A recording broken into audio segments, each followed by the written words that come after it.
And so I might have been able to afford a $500,000 house just 3 years ago. And now suddenly I can only afford $350,000. And that's the primary reason why we focused on the first time buyers and that entry level price point is, we see it as there's a funnel, and at the top of that funnel, there's that many people can buy it. And as you get down on that funnel, it gets narrower and narrower, and there's less people that can afford that price point. And so we've really had to focus on affordability and not so many amenities. Welcome to the Real Estate Mogul MD podcast. Thanks for tuning in and taking control of your financial future. This is a show where we not only motivate and inspire, we give you actionable real-world experience to help you live life by design. You'll hear journeys and stories from other physicians, investors, coaches, consultants, and entrepreneurs. And now, here's your host, Brett Riggins. Today's guest is an experienced real estate developer who has been involved in the industry for more than 25 years. He's the owner and founder of Centra Companies since 2011. He has overseen the development of more than 1,500 homes across 50 plus projects. Great conversation day today. We're going to talk about single family versus multifamily in the current money market scenario, in the current environment. We're going to talk a little bit about IRR. What's that mean? How do I know what my ROI is? And just the experience that today's guest has in the investment world. We even bumped into a little bit of a discussion on IRA investing as well too, and self-directed. Everybody, please give an ear and listen to this conversation today with the guest, and please make welcome Mr. Dale Wills to the show. Mr. Dale Wills, welcome to the show, man. How is life in Minnesota? Today, it's a perfect day. The day we're broadcasting is like 70 degrees and sunny. So I have no complaints today. Yeah, so this is the time where I love that northern part of the States. We talked a little bit about this before we started recording. It's just a beautiful time. But I want to come back to what we were talking about before we started recording here, because I think it's really important to get into this investment thing. Because we always talk about, hey, find your why, what's your purpose, find your passion, and that, I want more time, but it's all coming back to what we're going to do with these things.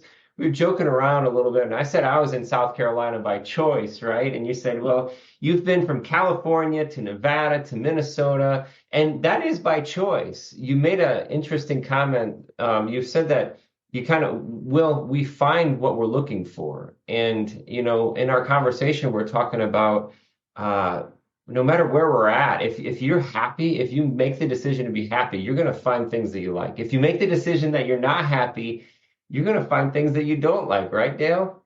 Yeah. I think that's true anywhere. We chose to not enjoy a place that we lived because we found all the problems with it. I find that true in all of my life. If I find problems in my marriage, I'm certainly going to find them. If I find problems in my business, I'm going to find them. Mm-hmm. But if I find joy, and that's what I'm going to find. Yeah, absolutely. And it's just kind of getting into, we'll get back on track here and talk about real estate in a second, but so much of this mindset is always first. And that's getting to the part of happiness is that decision, and mindset is what it takes to get there. That idea of manifestation, which kind of, I've had conversations lately and how that relates to religion and faith and manifestation. If everything is preordained or laid in place for us, what does manifestation have to do? But when it comes down to it, it's about making yourself better each and every day and making that decision to be happy, to be positive is like manifesting that good energy around us. So I love it. I love to start the day off with that, and starting the conversation off with that. I love it too. Let's get into this, Dale. Who is Dale Wills, and how are we going to talk about real estate today? So I've been in real estate, other than a short period of time I was in retail. I've been in real estate in some fashion pretty much my entire adult life, whether it was in construction, banking, real estate banking, land development, home building. I've kind of ran the entire gamut.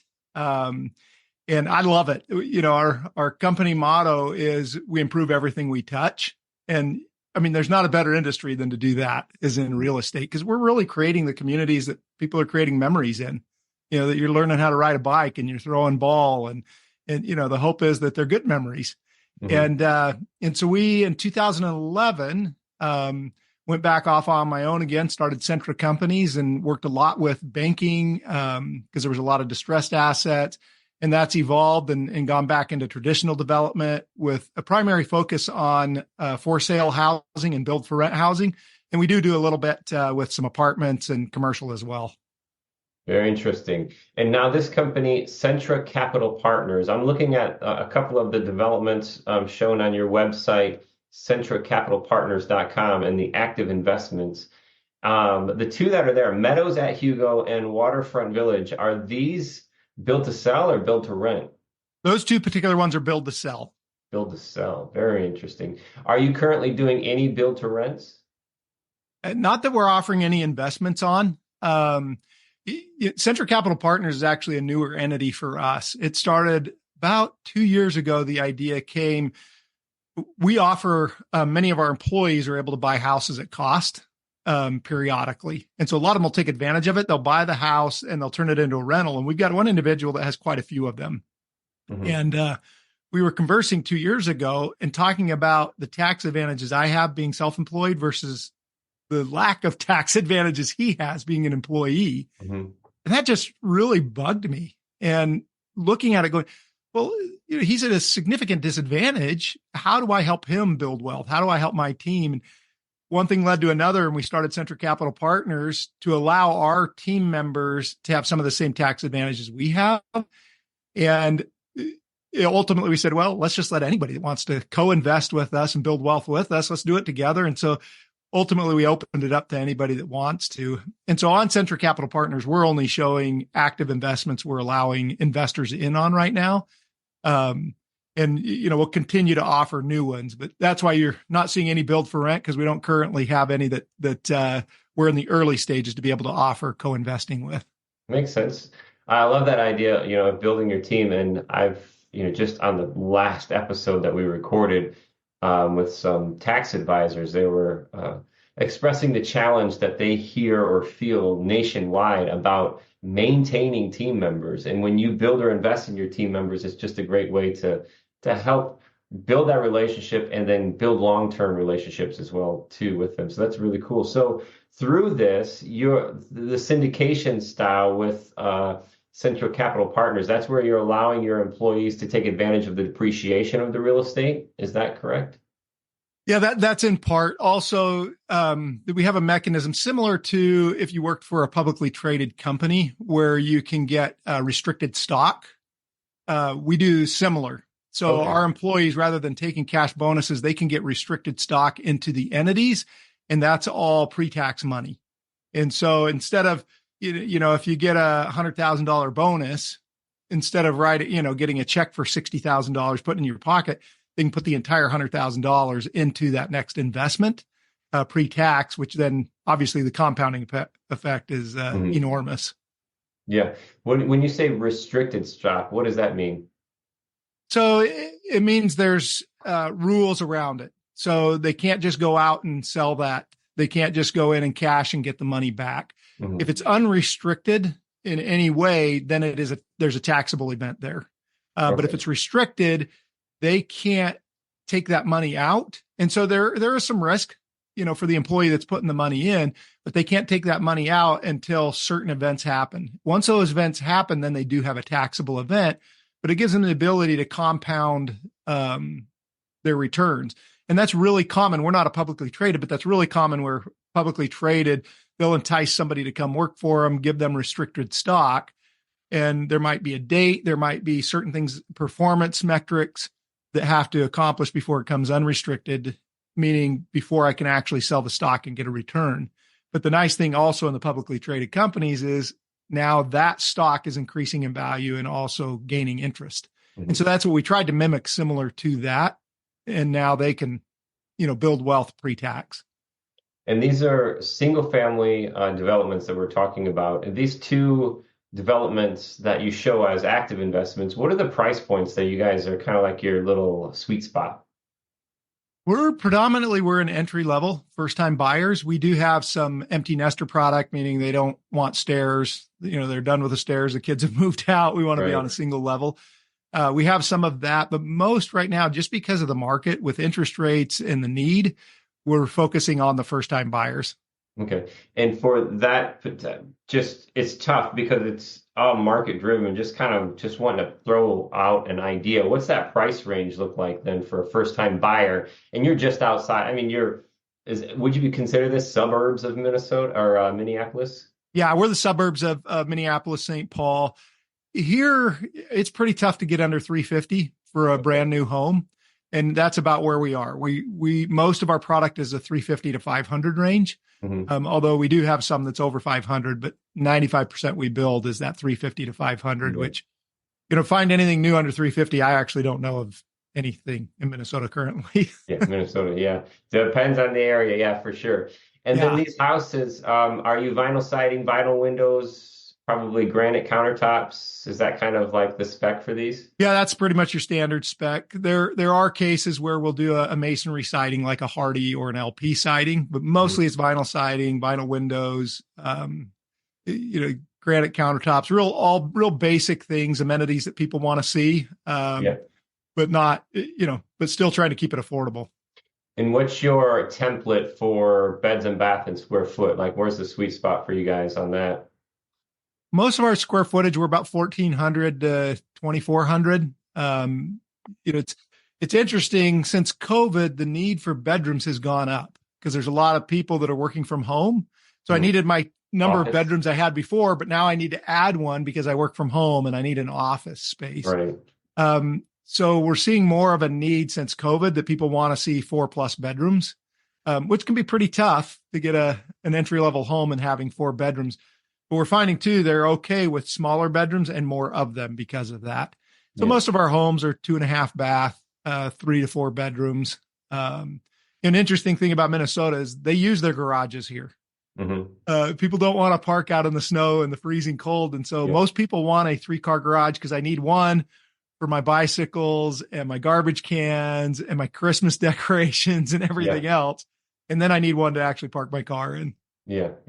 And South Carolina, so I'm new here, but I'm also learning the carport is actually useful here because it's just protection really from things coming down, whether it's stuff from the trees or hail, that you want to protect your vehicle from. So a little different. Yes. Yeah. My time in Michigan, yes, get that dude in the garage. That way I don't have to scrape it off or unbury it, and very fun stuff.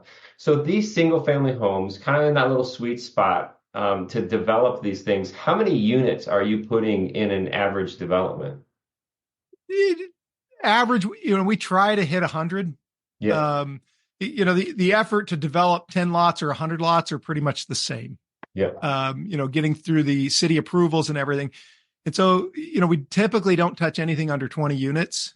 And, the ideal is the 100 plus or minus. The two that are on our website currently, one of them's 39 lots and the other one I think is 105, if I'm not mistaken. So one of them's right at our sweet spot and the other one's a little bit smaller. Although the 39 is a phase 2. So when we started that project, I think we were about 90.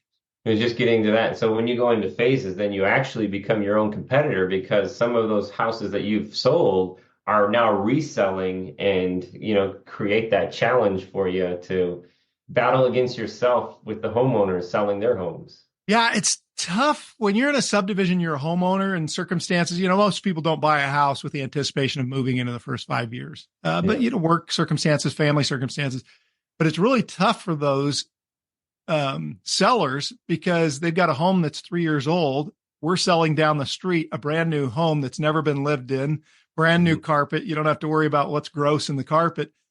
And so it really is tough actually for them. For us, it's not as bad. But for them, it's tougher because what are you going to choose? The brand new home or the one that's been lived in for 3 years? Right.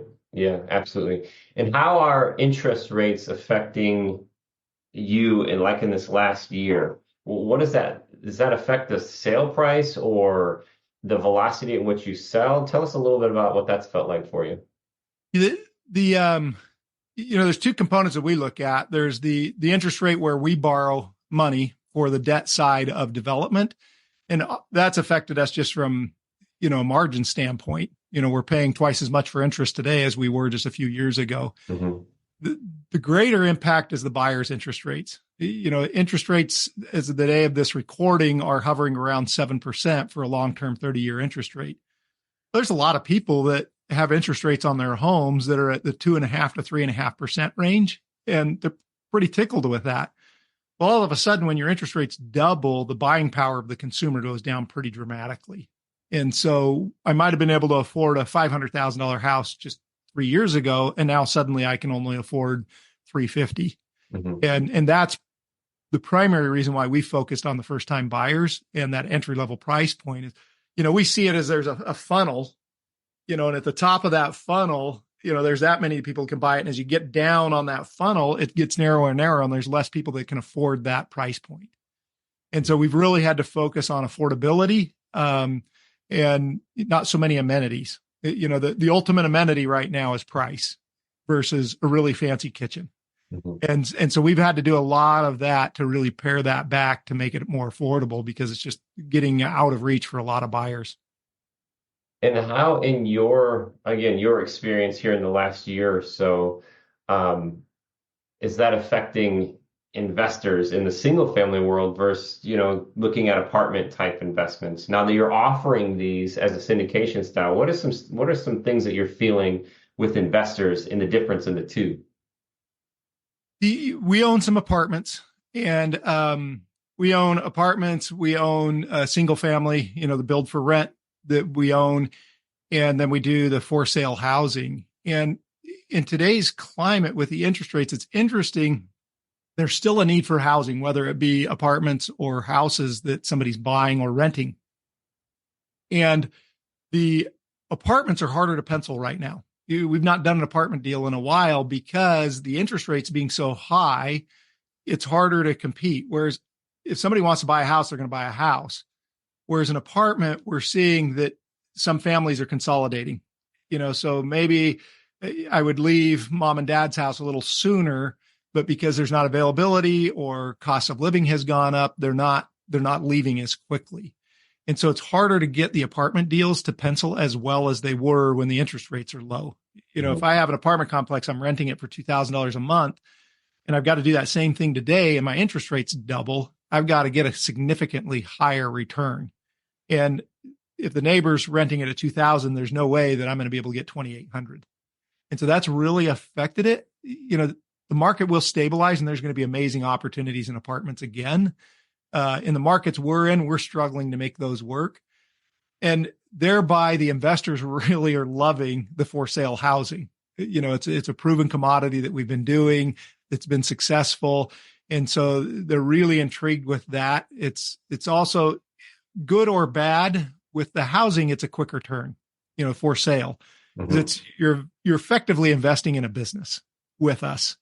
And, so is this project going to take us 2 years or going to take us 4 years, and you get your entire return and a pretty good return at that. Whereas the apartments might be a longer play. And so if somebody's looking for a longer, stable play, the for sale housing might not be as good.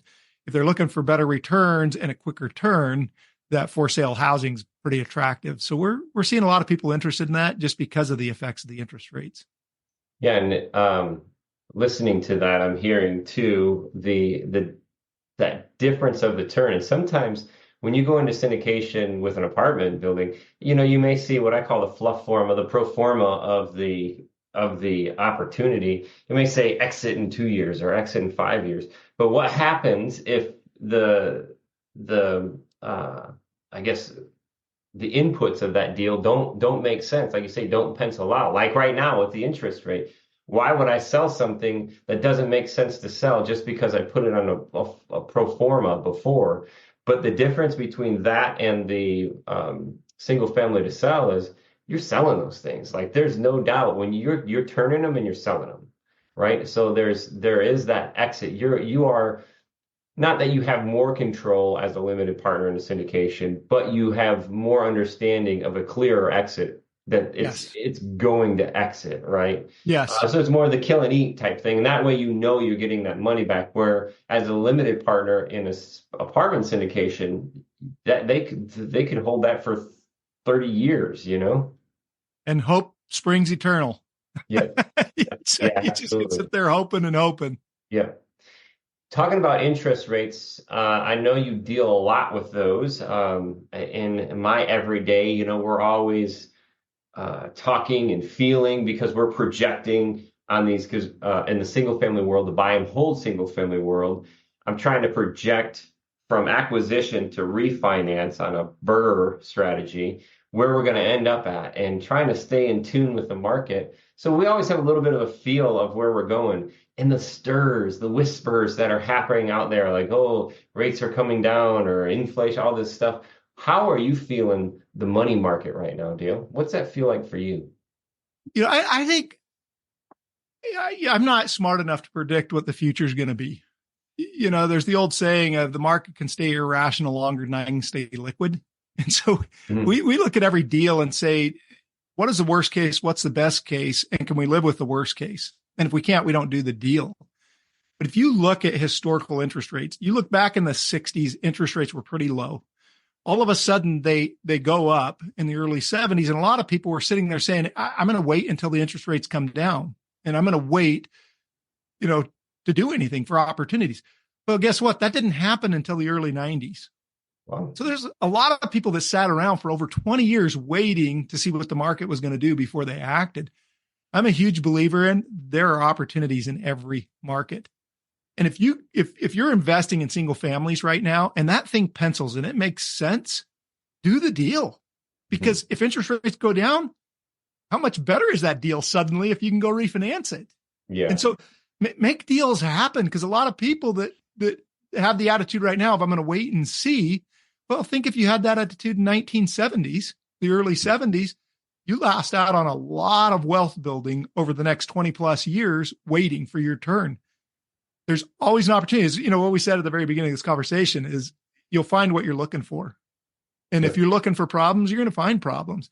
If you're looking for reasons not to be in the market, you're going to find them. But equally, if you're looking for deals that'll pencil, they're out there. I mean, we're still making a lot of money. And, you're out there doing deals still and making a lot of money. Absolutely. I think that's a key thing. Yeah. Yeah, that's very well said. You're going to find what you're looking for. And if you're looking for opportunities, you're going to find them. Sometimes it requires a little bit of a pivot, but always making small pivots and understanding you know what you know, and you know what you're good at, kind of thing. So making sure that those are relatively small in the pivots, but you're going to find what you're looking for. The opportunities are out there. One of the opportunities I see you talk a lot about, Dale, is investing with an IRA. So kind of almost feels like that in the way that you set up that stock for your own team. It almost feels like an IRA where it's pre-tax kind of thing. What is it that stands out to you when it comes to investing with an IRA in this real estate investment world? Yeah, we just partnered up with Equity Trust. They manage about $45 billion for people to be able to, people call it a self-directed IRA. There's really no such thing, but it's a great way to simplify what it is. And that is, instead of having to go buy traditional stocks, money markets, you can direct your IRA into an investment that you choose. And so we set that up because now suddenly people can take their IRA and invest it into a real estate deal. Whereas most of us, me included, until we put this together, my IRA, sat there and I was always confused, and I'd put it in a money market that wasn't even beating inflation. Inflation's at 5.21% annualized for the last 3 years. So if you're getting 5.21 on your IRA, guess what? You're breaking even. You're not even making money on your IRA. Well, and that's me. That's how my IRA has been. I don't make any money. I'm like, wait a minute. So I could go take this IRA, I can invest it into real estate deals that are getting a 17 to 20% IRR. Well, that's pretty great. And if it has to be patient money that's going to be 3, 4, 5 years, I don't care if I'm getting that kind of a return. That's pretty great. And so we put that together in part. Also, we have a simple IRA we offer all our employees that we do a pretty aggressive match. And so now they have the ability, not only with bonuses that they can invest pre-tax, they also have the ability they can invest their IRAs right into the deals as well. And then that too, we offered, opened it up to anybody, that wants to co-invest with us and build wealth. They can do their IRAs.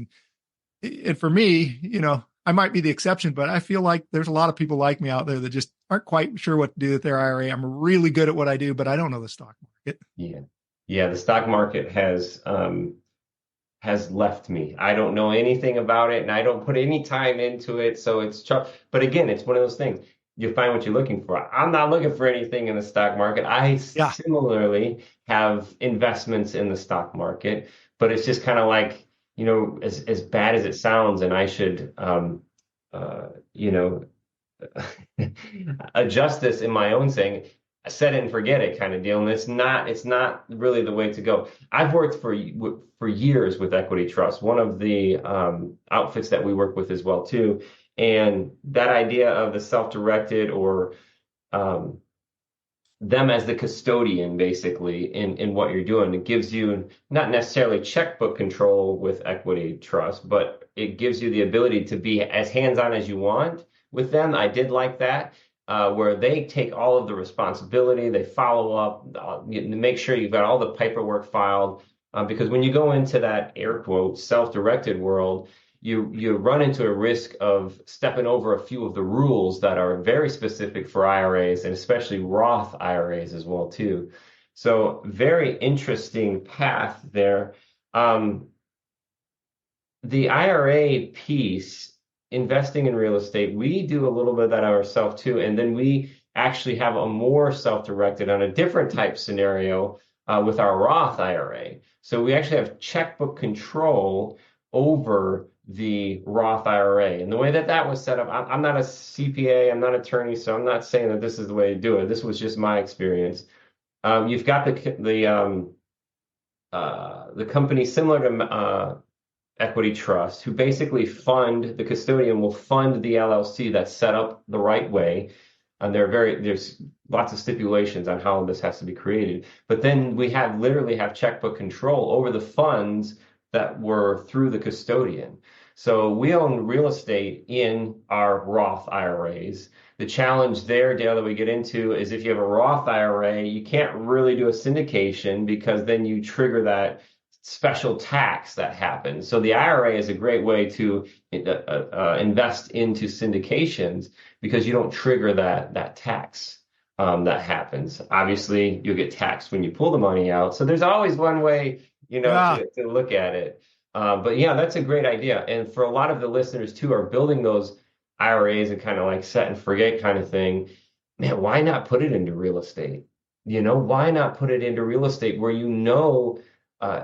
the really, given the situation, the capital preservation can be there. It's not like this thing is going to go poof up and go away. Although when you're looking at certain syndications, they can just go poof up and go away because there's a capital call. All of a sudden things are changing. All of a sudden, boom, it's gone. But getting in the right investment, the capital preservation is there. I really like that about real estate. And then the returns that we're looking at. And when we're looking the nice thing, whatever investment it is, equity trust, as you say, is really good at what they do.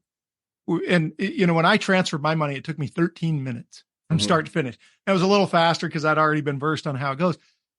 But then you're investing in an actual asset versus a company.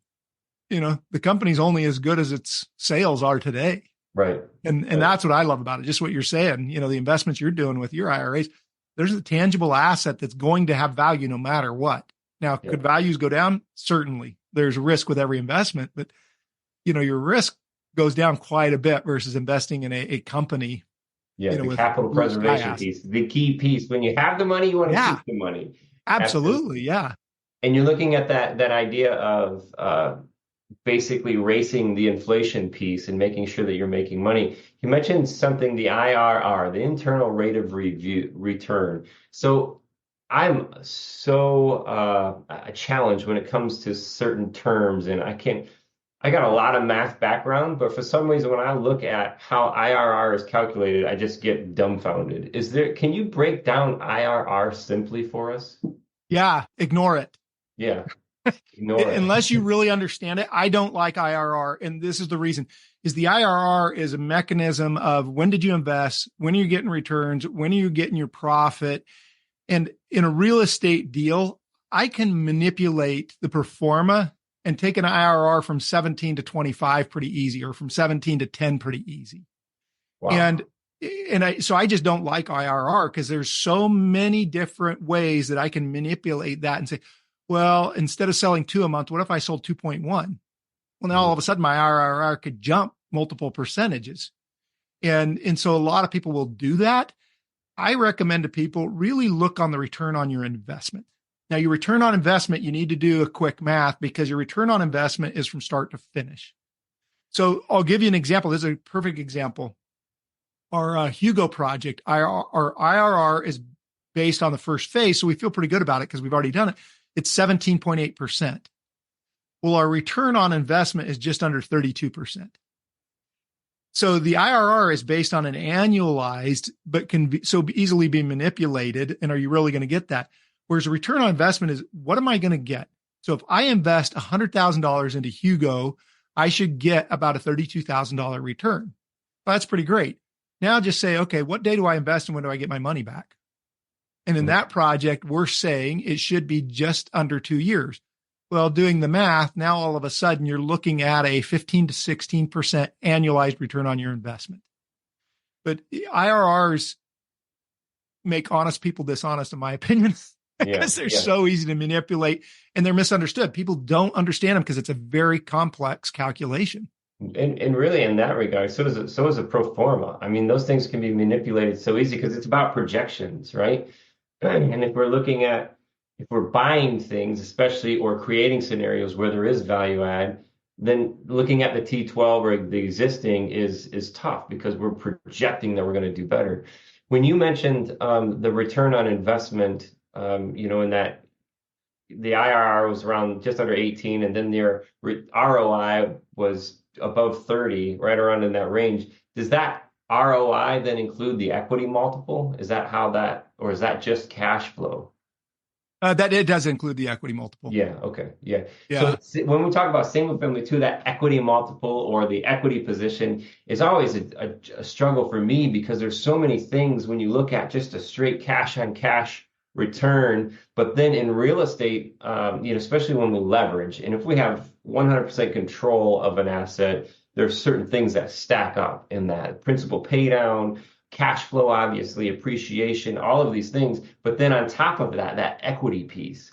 And when we're in value add, that equity piece can be lagged. We slap that property and all of a sudden, pop, there goes that equity bubble, so those are amazing. Absolutely love it. But equity is just a number on paper, right, Dale? Yep. It ain't nothing till you find the person that's willing to pay that price for that property at the time that you're willing to sell it. Yep. And that's where I struggle with the IRR is we advertise IRR because that's what people want to see. That's what the consumer wants to see. That's what the industry expects. But I struggle with it because it's so easily manipulated based on all the things that you said that it can be really deceiving. It's like, that's why there's a lot of stocks I'm not interested in investing with my IRA because I just don't understand that industry. I'm not an expert at it. Right. And so I really cringe when people are investing based on IRR if you're not an expert at it. Mm-hmm. And that's where, really look at the ROI. What is your real return going to be? Yep. That's awesome. Hey, if you could go back 15 years from today, knowing what you have gained in the last 15 years in real estate, and building relationships, and where you're living in the United States, and you're sitting beside somebody who is maybe on a similar path to Dale, what would you tell that person 15 years ago? I'd have started Centra Capital Partners 15 years ago instead of now. Earlier, yeah. But don't ever, the big thing is don't live with regrets. I also don't want to be 5 years from now saying, man, I wished I would have done it. So, take action and don't regret that you didn't do it sooner. Right. Yeah, that's awesome. And I actually hear that quite a bit from guests who come on and say, I should have started sooner. And we talked about this too when we were talking about the interest rates, right? In the 70s.